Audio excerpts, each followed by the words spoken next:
So OB53 is on our doorstep, releasing in only just a few hours. But today I'm opening up the discussion into that sort of blind side of a balancing patch that not many of us expected, that basically buffed all of the projectile champions that were in questionable ground to have projectiles that were as fast as rockets. And I know that's actually literal when it comes to Drogos, and he didn't actually have a buff, but I think that's part of the point I'll touch on again. I have actually talked about this slightly in my patch preview, but I didn't really delve into it that much. So a lot of people aren't happy about this balancing currently. The developers themselves admitted that on console it was much harder to hit with projectile weapons, because the way the aim assist works is better with a hit scan weapon, because hit scan weapons lock on and they hit instantly, but a projectile you have to have some leading, and the auto aim wasn't doing as much for that. The idea is you don't have to lead as much if the projectiles are faster, and thus this buff. However, it's throwing the question in whether it was needed at all on PC, because on PC you have the mouse and keyboard, there's no aim assist, and whilst projectiles take some learning on some leading and have more advanced aim, I wouldn't have called most of the champions, even the ones that were buffed today, overpowered. In fact, I think some of the champions that they buffed were in a decent place, and maybe some of the other projectile champions that they didn't touch were a bit better. For example, some of the projectile champions that are definitely performing are Charlene and Drogos, who didn't get touched, or at least Drogos got slightly nerfed. So I do also want to put it into context, that's not just console versus PC, it's also kind of making the game easier and lowering the skill floor. The skill floor is the entry level to the champion, not the skill ceiling as to what they can perform and how well they can perform and how much skill it takes to play them well. What's been argued a lot is that there should perhaps be some slight changes in balance between both versions of the game. And in terms of logic, you'd expect that. However, you do have to remember that Hi-Rez doesn't have a humongous team, and even though the changes may be small, the work actually going in to implement them and make sure nothing goes wrong on both versions could be slightly more complicated if they start changing both. However, personally, I do think that there are some things that are fundamentally different on the PC and the console, especially the fact that the mouse and keyboard plays such a big factor in aiming and the way the weapons work in the game. In fact, a lot of games outright ban people on console using a mouse and keyboard attachment because they're almost seen as hacking or tools that give an unfair advantage. In fact, on PlanetSide 2, a game I used to play a lot, they actually banned the mouse and keyboard attachment and banned anybody using it or found to be using it. I don't know exactly how they detected that. Maybe there is some sort of change in the packets received and given, who knows, but they did seem to be active, or at least there was stuff on the forums, people complaining, vice versa, but being put in their place because they were using a mouse and keyboard attachment in that game and it was against the rules. Again, I want to stress, I'm not saying there's console peasants or PC master race or anything like that. This isn't the argument, it's just that fundamentally they control differently and have different requirements, and this does really affect the balance in the game. I've also touched on it, but I don't think that necessarily, because they've buffed champions that weren't the best champions in their class, or weren't played as much, or weren't so much in the meta, apart from perhaps Cassie, who might see herself rolling into the top tier perhaps this patch. It was a smaller buff compared to other champions, but still quite significant. It might just bring more champions into the current meta and might just shake up how many champions are picked, which isn't necessarily a terrible thing.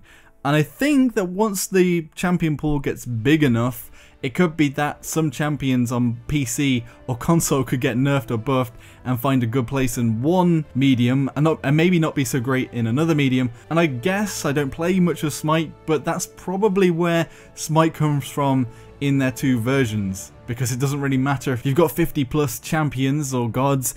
It doesn't matter so much if 5 or 6 of them aren't playable on one of the versions. But Paladins pool is a little bit small. I mean, again, it has overtaken Overwatch now, and comparatively to other things, it's not that small. I mean, TF2 has less classes, but compare it to a MOBA, and then you see that it falls short a bit, and I think that's the difference here.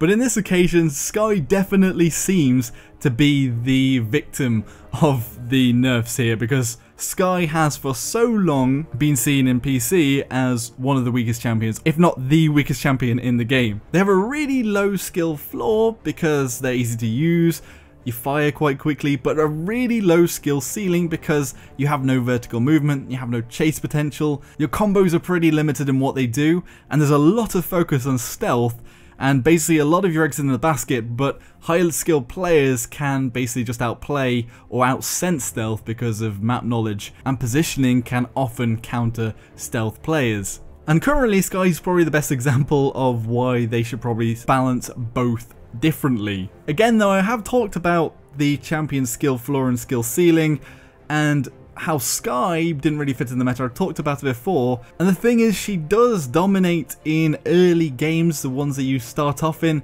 because of people's lack of map knowledge, and it's kind of crazy how well she does in lower level games, but falls off more and more until the top tier where she's not played at all. So it's kind of a conflict between newer players and the higher level of games played. Also, looking around, reading Reddit and the forums and things, a lot of console players are saying that the aim assist on the console is too strong and it's too potent, and that's the reason why the hitscan champions are doing so well, and not necessarily because the projectile champions are bad or that it's hard to aim with them, but that the aim assist is too intrusive. Perhaps it's just much harder for the team to tweak around with the aim assist and get that right rather than balancing itself. But it's such a shame that we lose Skye. I mean, I love her character design and she's been one of the faces of Paladins for quite a long time, but nerfing her more than just being meme worthy kind of peeves off a lot of the long standing PC community, especially those that want to play her because they like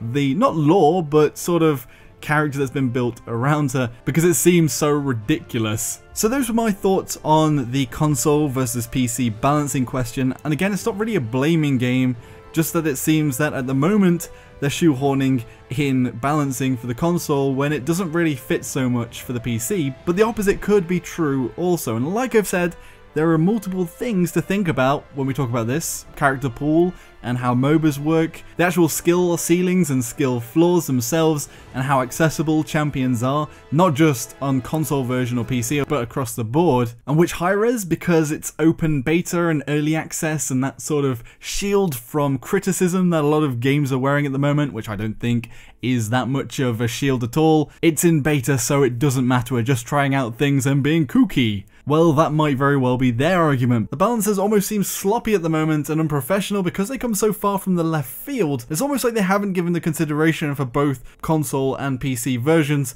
and what the effect is over both of them. And so ultimately, I do think that they should balance both console and PC separately as much as possible and as much as the budget allows for. But if there were the resources there, then tweaking both versions slightly to make sure that the console version is optimized for the console, not just in its graphics performance and everything, but in its gameplay, and the PC version was the same, would make a lot of sense. I might mitigate a lot of the community criticism and irk when something like this happens. It was kind of annoying to hear the developers admit it and openly say we are making things easier for console players, but then it was at the detriment of maybe the PC balance. And again, the meta's always going to change, some champions better than other ones. But to give an analogy, there's better ways of cleaning a ship's deck than capsizing it, spinning around in the sea, and cleaning it that way. That's my analogy for balancing across the board, instead of balancing, say, individual heroes or champions and picking out things and doing it for two versions. It's probably not a very good analogy, but I'm going to stick with my guns, boats at bay. Anyway, what are your thoughts? Be sure to let me know in the comment section below. Like if you enjoyed the video, subscribe for more of my content, and thank you all very much for watching. I'll see you next time. Joshino.